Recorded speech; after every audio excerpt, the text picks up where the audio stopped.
dikontrol dan tidak bisa dibilang faktor yang nggak bisa dikontrol itu kan yang tadi ya, yang coklat teman-teman sudah nebak nih. Yang coklat itu yang nggak bisa dikontrol, yang putih itu yang bisa dikontrol. Kita bisa bilang juga bahwa faktor-faktor yang bisa dikontrol itu faktor risiko, sementara yang sebelah kanan yang bisa dikontrol, faktor yang tidak bisa dikontrol, faktor risiko, ya benar. Sementara yang bisa dikontrol itu faktor protektif, alias faktor yang bisa ya kita usahakan supaya bisa menjauhkan dari mental health yang tidak oke. Gimana?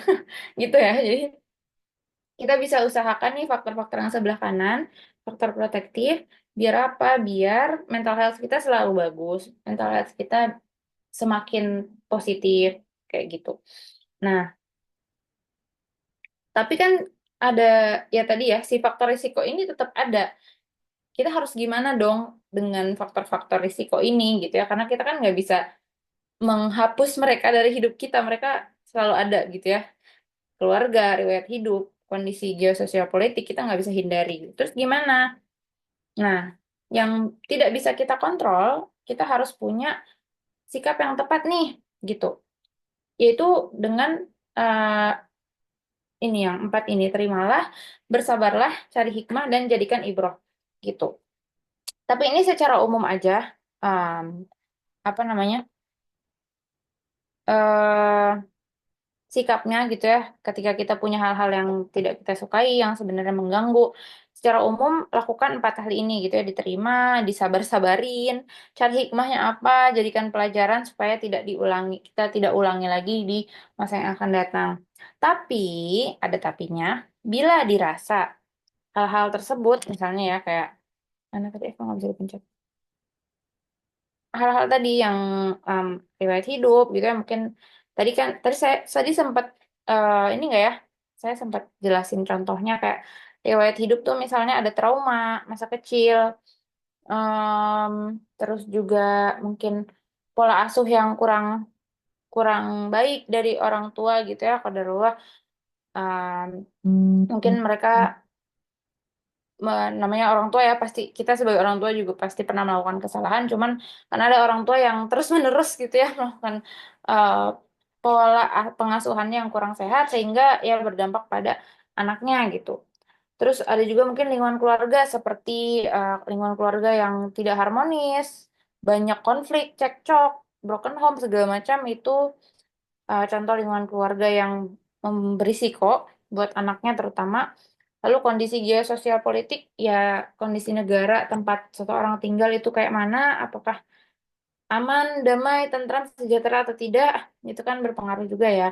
Nah, ketika dampak dari hal-hal tersebut dirasa mengganggu diri kita, dirasa bikin misalkan cemas, emosi kita meluap-luap, meledak-ledak, tidak terkontrol, sehingga mengganggu keberfungsian diri kita sehari-hari, juga bahkan merugikan orang lain gitu ya.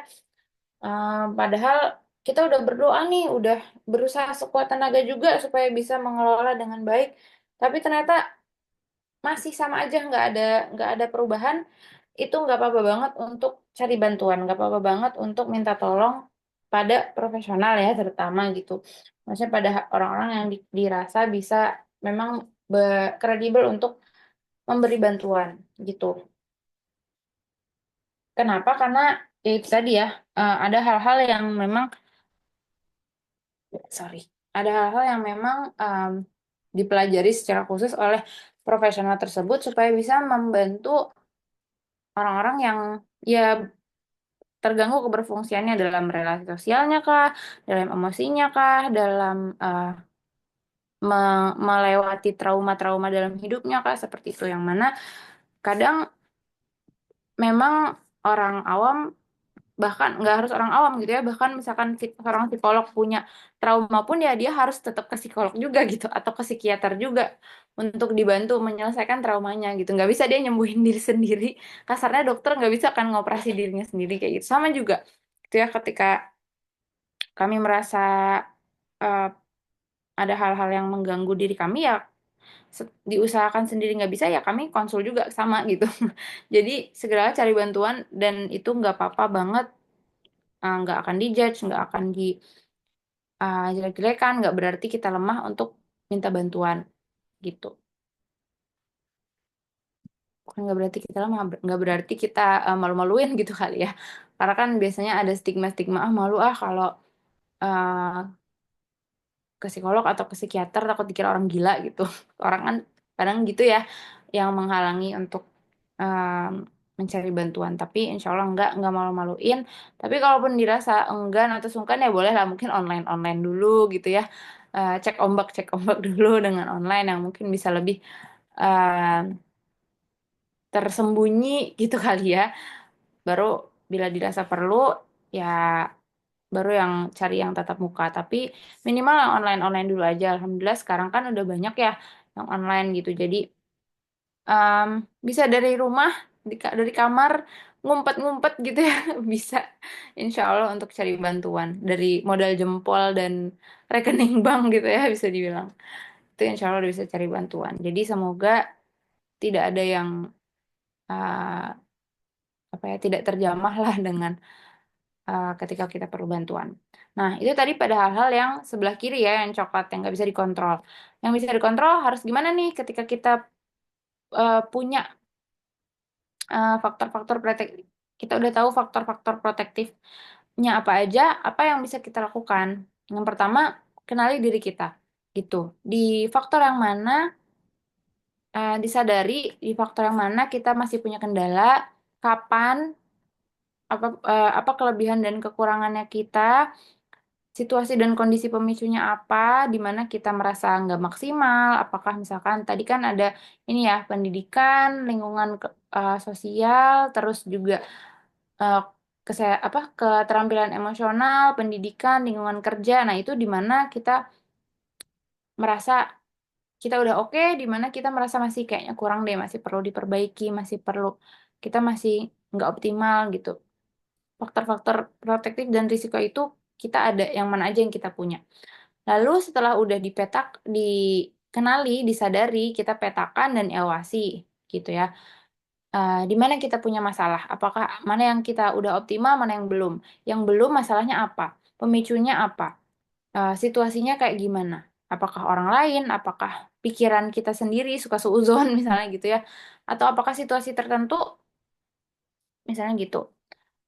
Lalu kalau beneran memang ada masalahnya gitu yang sehingga merasa mengusik gitu ya, nggak sampai mengganggu keberfungsian tapi mengusik aja misalnya atau beneran udah sampai mengganggu keberfungsian ya tentu harus dicari solusinya namun pastikan ikhtiarkan dengan ilmu jangan asal ambil keputusan atau asal ambil ilmu dari Reels dari TikTok dari YouTube yang cuman 1 menit misalnya atau 2 menit gitu jangan. Apalagi yang ngomong misalkan cuman apa ya entusias gitu misalnya mental health entusias sekarang kan suka banyak tuh ya yang kayak gitu orang-orang yang ya saya menghargai mereka yang aktif gitu ya maksudnya benar-benar meningkatkan awareness tapi untuk penanganan gitu ya benar-benar solusi baiknya betul-betul dicari sumbernya yang memang kredibel gitu karena em, apa ya pendidikan tuh nggak bisa bohong sih sebenarnya pasti ada sistematika dan struktur ilmu yang harus dilewati ketika seorang melewati pendidikan tertentu gitu kan ya yang dipelajari yang mana itu nggak diperoleh oleh semua orang gitu jadi tetap pasti ada hal-hal yang mungkin miss ada yang ya em, beda lah gitu jadi tetap kalau kita mau mencari solusi usahakan kita tahu betul-betul secara utuh gitu ya solusinya seperti apa,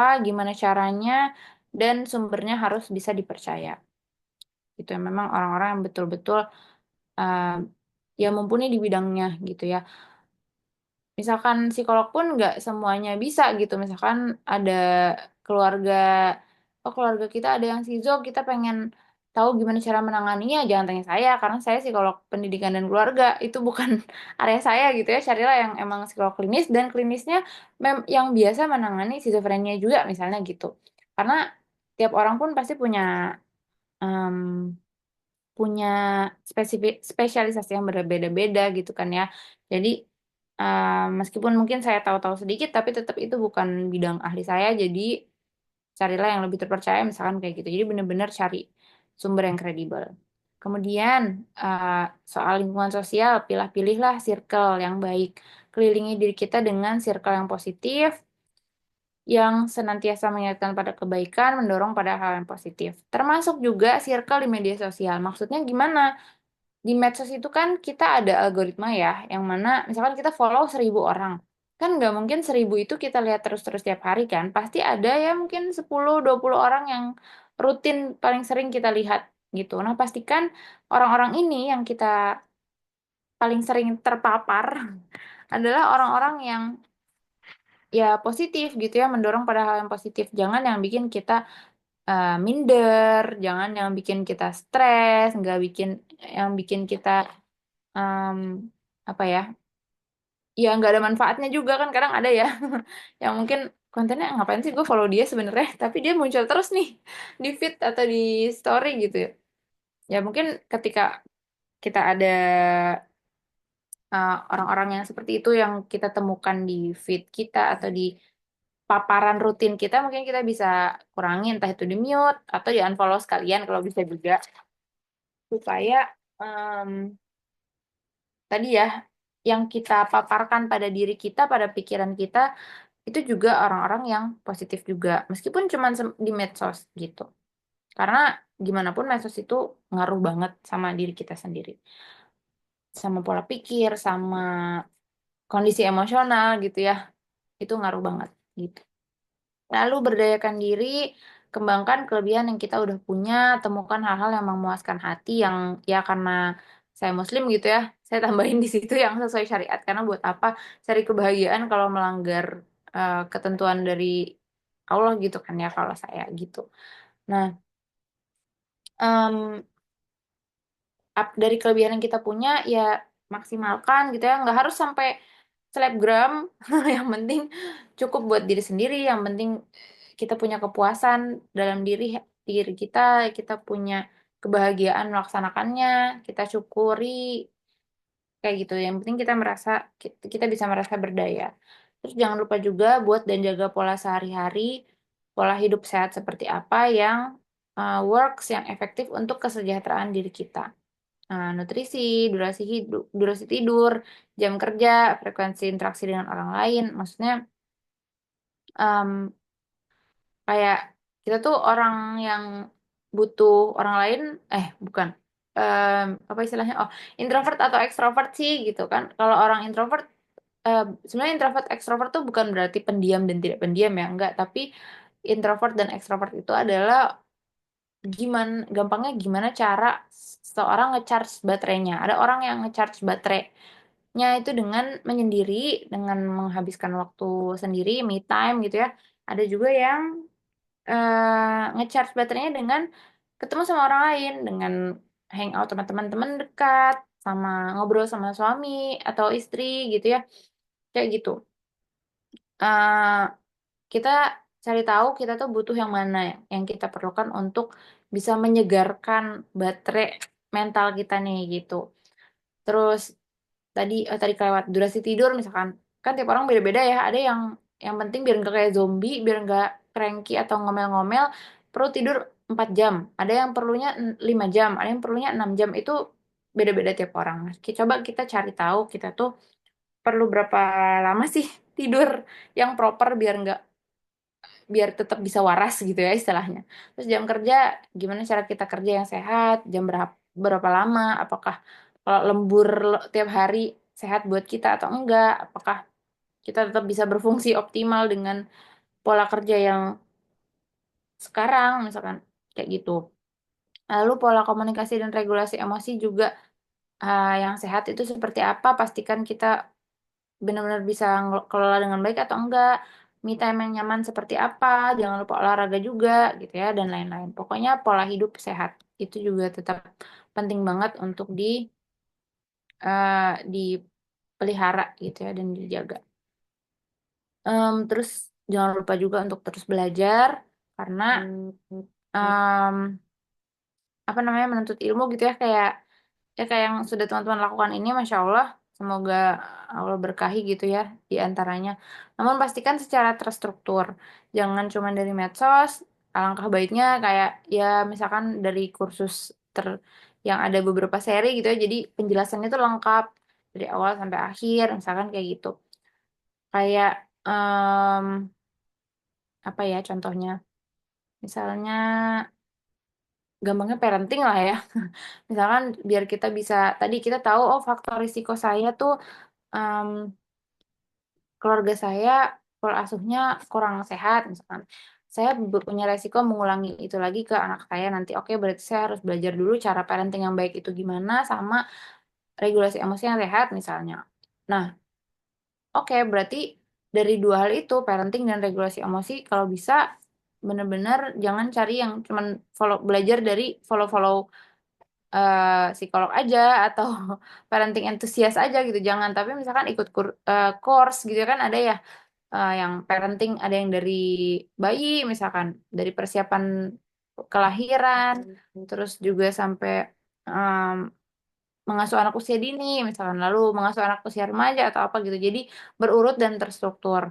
Biar apa? Biar kita benar-benar punya gambaran yang jelas dan rapi gitu ya dari dasar sampai praktikalnya gimana supaya lebih mumpuni nih gambarannya utuh, nggak sepotong-sepotong nanti malah stres, bingung, overthinking dan lain-lain gitu.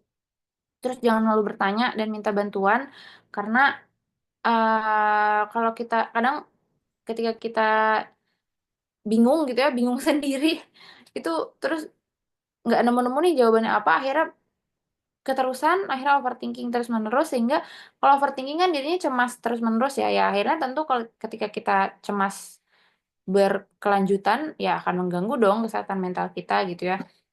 Nggak sampai mental illness terdiagnosis tapi geser gitu berkurang ke sebelah kiri jadinya. Kan kita nggak pengen juga gitu. Jadi jangan malu untuk bertanya, minta nasihat atau konsultasi pada ahlinya gitu ya. Pastikan, tapi pastikan tadi si ahlinya ini benar-benar emang berilmu dan bisa dipercaya. Terus yang terakhir juga, yang terakhir ya, iya benar. Jangan lupa juga ini sebenarnya harus paling awal, tapi di akhir karena saya taruh di akhir karena berkaitan sama poin selanjutnya. Jangan lupa juga untuk ya menjaga sebagai muslim ya gitu menjaga juga hak Allah juga supaya Allah jaga kita karena mau kita lakukan tadi ada berapa sih? 9 ya. 1, 2, 3, 4, 5, 6, 7, 8, 8. Mau kita udah semaksimal apapun melakukan 8 langkah sebelumnya kalau Allah nggak tolong nggak bisa juga gitu. Jadi jangan lupa untuk minta tolong sama Allah, berdoa dan bertakwa bersungguh-sungguh di ya menjalankan syariatnya sebaik mungkin gitu. Emang kenapa sih kok sampai bahas itu juga harus dibahas gitu? Emang ada hubungannya? Jadi ada sebuah riset di Institut Riset di di US gitu ya, dia neliti ke 3 ribuan orang di seluruh dunia dari Asia, Eropa, Afrika, Amerika, benua-benua itu semua ada ada perwakilannya. Mereka meneliti apa sih dampak religiositas terhadap kesehatan mental, well-being outcomes. Nah, ternyata orang yang religiositasnya lebih tinggi itu punya uh, apa namanya cenderung punya kesejahteraan yang lebih baik, rasa syukur yang lebih baik, kepuasan hidup yang lebih baik, sense of purpose tuh kayak dia punya tujuan yang jelas dalam hidupnya gitu. Jadi nggak kayak terombang-ambing nggak jelas bingung gitu. Gue mau ngapain sih ada di dunia ini gitu enggak kayak gitu. Da- dan ketika seorang punya religiusitas yang lebih tinggi, apa namanya kecenderungannya juga maaf, kecenderungannya juga mereka punya kesulitan yang lebih rendah, keraguan-raguan terhadap hidup yang lebih rendah, depresinya lebih rendah, dan kecemasannya juga lebih rendah gitu. Religiusitasnya ini uh, apa namanya dalam hal itu tadi ya ketakwaan sebetulnya. Kalau yang di penelitian ini meliputi kepercayaan, sikapnya, um, ibadahnya, lalu keterlibatannya dengan masyarakat, eh, terus juga koneksinya terhadap ya dia gimana sih apa ya hablum minallahnya gimana gitu, gimana dia menjaga hubungannya dengan Allah gitu. Seperti itu. Jadi ada banget hubungannya ya untuk menjaga kesehatan mental kita. Makanya saya masukin religiusitas di sini gitu. Nah, kesimpulannya gimana pun masa lalu kita, masa kini kita, dan masa depan kita, ya dari riset ini kita bisa lihat bahwa menjaga ketakwaan itu jadi sebuah keharusan ya gitu. Karena Ibnu Ibnu Qayyim gitu ya, mengutip Ibnu Qayyim juga di salah satu bukunya, kebahagiaan seorang hamba itu sebenarnya bisa dibilang ada tiga gitu. Tauhid, bertauhid yang mana kebalikannya syirik, sunnah kebalikannya bid'ah, dan ketaatan yang mana kebalikannya adalah maksiat. Ketika kita mau bahagia ya kita harus jaga ini tiga, tiga hal ini gitu. Tauhid pada Allah, sunnah menjaga ibadah-ibadah sesuai menjaga apa ya, jalan hidup kita sesuai dengan apa yang Nabi contohkan, dan ya terus apa senantiasa berada dalam jalan ketaatan bukan yang bermaksiat gitu, yang mana ketika tiga ini berkumpul insya Allah ya kita akan lebih mudah untuk bahagia. Ketika kita bahagia jelas kesehatan mental kita lebih oke gitu kan ya, kayak gitu. Dan masa sih mungkin kita kan kayak gitu ya, tapi ya urusan hati itu kan sesuatu yang gaib ya. Hati mental itu kan dua hal yang saling berkaitan, dan yang paling yang paling mengetahui itu ya pencipta hati itu sendiri, karena kita nggak kelihatan gitu ya. Kalau badan kita kok mungkin kita bisa lihat ya, misalnya eh, apa tangan kita sakit, mata kita sakit, telinga kita sakit, dokter bisa lihat gitu, bisa cek, bisa pakai alat untuk ngelihat di dalamnya ada apa gitu ya. Tapi hati mental itu kan sesuatu yang abstrak, makanya agak susah dan menantang gitu sebenarnya ya. Nggak bisa operasi selesai gitu, nggak bisa, karena ya itu goib gitu. Jadi ya kita percayakanlah pada pencipta hati itu sendiri yaitu Allah, yang mana bilang kebahagiaan itu ya dari tiga hal tersebut gitu. Jadi sembari kita mengusahakan yang tadi, yang ada mengenali diri, memetakan, terus apa lagi itu, memberdayakan diri, membina lingkungan yang baik. eh, Jangan lupa juga tiga hal ini yang penting banget untuk dijaga, karena yang membolak-balikan hati itu kan Allah gitu ya. Gimana kita mau jungkir balik kalau yang punya hati nggak berkehendak, karena kita melakukan hal-hal yang tidak dia ridhoi, kan mau gimana gitu ya, gimana kita nggak akan dapet tuh kebahagiaan yang hakiki gitu. Jangan lupa juga bahwa ya Allah tidak akan mengubah keadaan suatu kaum sampai kita mengubah keadaan yang ada di diri kita sendiri. Jadi ya kita usahakan yang bisa kita usahakan, semoga nanti kelak Allah akan ubah keadaan kita dengan ke arah yang lebih baik, ke arah yang bahagia. Itu. Terakhir, ada pertanyaan yang sering banget ditanyain, apakah saya harus 100% sehat mental dulu gitu ya? Mungkin tadi sambil dengerin, sambil apa refleksi gitu ya, aduh saya risikonya banyak nih, atau aduh saya kayaknya belum punya keterampilan regulasi emosi yang sehat, atau em, apa namanya saya masih overthinking, saya bahkan, atau mungkin ada teman-teman yang aduh saya kayaknya, atau saya udah didiagnosis tertentu misalkan, berarti saya nggak bisa ngapa-ngapain dong, apakah saya nggak bisa berkeluarga dong misalkan, atau nggak bisa bekerja, nggak bisa kuliah, nggak bisa apa, apakah harus seperti itu, apakah nggak harus 100% sehat mental dulu baru bisa melakukan banyak hal gitu ya. Kan sayangnya kita nggak bisa kontrol masa lalu kita ya, atau perilaku orang gitu. Kalau misalkan kita punya hal-hal yang mempengaruhi kesehatan mental ya tadi ya udah mau gimana lagi, terimalah, bersabarlah, cari hikmah dan jadikan ibroh gitu. Dan nggak harus nunggu 100% sembuh dulu, tapi yang penting tadi selalu berdoa, mohon pertolongan pada Allah, sadari kelebihan dan kekurangan kekurangan diri kita ada di mana, lalu ketahui tanda-tanda saat diri kita sedang tidak baik-baik saja atau perlu bantuan. Itu ini salah satu yang penting gitu ya. Jadi harus kenal dulu seenggaknya ketika kita lagi nggak oke tuh kayak gimana. Gitu. Kita masih bisa usaha sendiri tuh kayak gimana, dan kapan kita harus minta bantuan itu ketika seperti apa gitu. Nah, terus pilih hal-hal yang urgent yang harus diperbaiki, karena mempengaruhi kehidupan sehari-hari, mengganggu keberfungsian diri, atau merugikan orang lain gitu ya. Misalkan gampang marah terus suka mukul, itu kan merugikan diri sendiri dan orang lain. Nah, berarti itu kan urgent diperbaiki nih, misalkan kayak gitu. Jadi dipetakan. Nah, lalu usahakan dan bersabarlah dalam berprosesnya untuk mengusahakan yang terbaik hari demi hari. One step at a time, one day at a time. Satu hari aja dulu lakukan um, berproseslah sedikit demi sedikit nggak apa-apa. Semoga lama-lama menjadi bukit. Demikian yang bisa saya sampaikan. Jazakumullah khairan wa barakallahu fikum. Terima kasih teman-teman sudah apa namanya menyimak. Mohon maaf karena tadi ada sempat ini ya apa namanya kurang kondusif sedikit. Demikian bisa saya sampaikan. Saya kembalikan lagi ke MC. Masya Allah, jazakumullah khairan kepada Kak Satwika Paramanandini yang telah memberikan pemaparan materi yang sangat lengkap sehingga kita semua bisa mengetahui ya banyak wawasan tentang kesehatan mental terutamanya. Eh, Sebelumnya diperbolehkan untuk teman-teman yang ingin bertanya boleh menuliskan di kolom chat atau tidak boleh menggunakan fitur raise hand. Silahkan teman-teman yang ingin bertanya.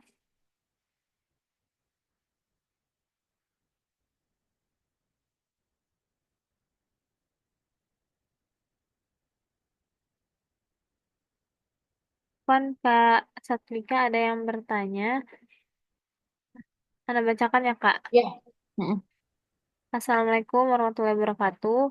Izin bertanya Kak terkait religiusitas yang tadi sempat disinggung. Saya kenal dengan orang yang religius namun mengalami kesehatan mental.